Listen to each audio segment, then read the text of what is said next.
Hey there, Dr. Steve Tullius here. I just had another Mental Health Matters workshop where we're looking at biology and how that relates to mental health issues. I've given this talk maybe, I don't know, 20, 30 times. And every time I give this talk, I'm extremely fired up because I know that it transforms lives.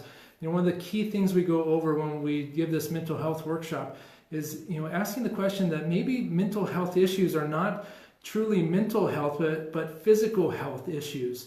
What if these, why are these mental health issues always associated or almost always associated with body conditions, fibromyalgia, pain syndromes, gut disorders, all these different health challenges associated with depression and anxiety? Why do they always go hand in hand?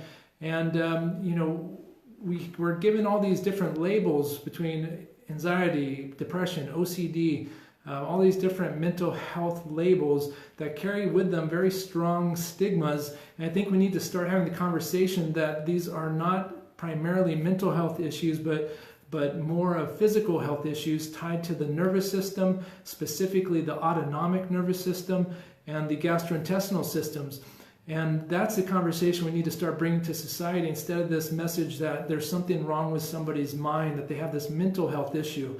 Have you ever noticed how people treat someone who has a mental health disorder differently than they treat someone who has cancer? The support systems are different. The way we look at and feel about that and treat that person and that family are totally different. And so we need to start to change the conversation and start talking about health. And stop looking at all these labels and start looking at them as actual symptoms. These different diseases that are labeled as mental health disorders are often symptoms of a physical health problem and not a true mental health disorder. And so many times people say, I have anxiety. Well, I ask the question, what if you don't have anxiety, but you have a nervous system? What if your nervous system is stuck in a state of fight or flight response? We all know what that is. In fact, most of us live in it continually due to our stressed out lifestyles, early life stress, and all these situations that put us into a fight or flight physiology. And we know what that feels like. Our heart rate goes up, our sweat glands activate, our blood pumps away from our organs of digestion, away from our rational thinking brain and to the reptilian brain and our muscles so we can run or fight. Imagine what would happen if you were stuck constantly in a fight or flight state. What would happen to your physiology? Because once that danger is gone, that tiger or that stressful event in our lives, once that danger is gone, we should go out of that fight or flight state into a resting, healing, digesting state and development state. That's where we're in a state of ease. That's where our kids are developing. That's where we're looking to engage in social relationships, not when we're stuck in fight or flight. And that can be measured. That can be measured by things such as heart rate variability, which is the gold standard in healthcare for measuring these situations. Why aren't we as a society measuring that? We measure our blood pressure, we measure our cholesterol levels, we measure all these different systems, but we neglect the nervous system continually and constantly.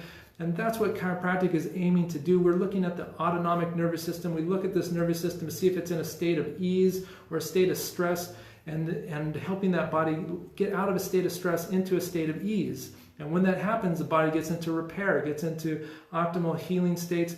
We're designed to be healthy, not sick. We're designed to be happy, not sad. And I believe that your body is infinitely intelligent, way more than my educated intelligence, and way more than your educated intelligence. And when we start to get out of the way of the intelligence of the body, remove interference to the nervous system, which controls and coordinates all the systems, start to put good, healthy things into our body begins to repair and rebuild itself well. And that's what health is. Not studying disease and symptoms and labels. That will never tell you how to get well. It will tell you how to manage your symptoms and how to medicate and control those situations versus removing interference, allowing your body to express itself to its fullest capacity. And that's what health is all about. That's why we get results in our office, not because we're looking to treat autism, epilepsy, autoimmune diseases, all these different situations. We don't treat anything in this office. We don't diagnose those situations. We check the nervous system looking for interference in that system, and we provide very specific spinal adjustments to remove interference at the spinal level, because that happens when there's stress in our lives, physical, chemical, emotional stressors and tensions will cause that body to misalign and subluxate and absolutely affect an infant. As Claudia is mentioning here, it can affect, that stress affects a child, and that child comes into the world in a stress state. And so we need to start looking at this at early stages, remove that interference to the nervous system throughout a lifetime, allow that body to be in optimal, healthy state, and restore what should always be, which is health and optimal human potential and function. Thanks so much for watching. I appreciate you tuning in and listening.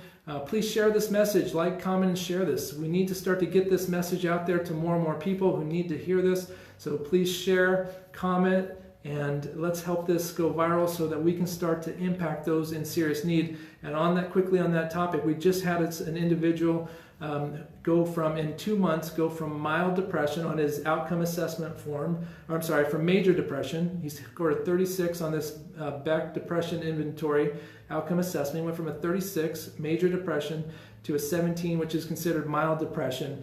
And he said that he has, in doing this for years, he's been filling these out for years in multiple clinic settings. He's never been below he's always in the 30s and 40s and never been below a 20. So more and more people need to hear this message. Depression is now the #1 cause of disability worldwide, and we need to help to shift this back to where it needs to be. Thanks so much for watching. I appreciate you, and I look forward to chatting next time. See you.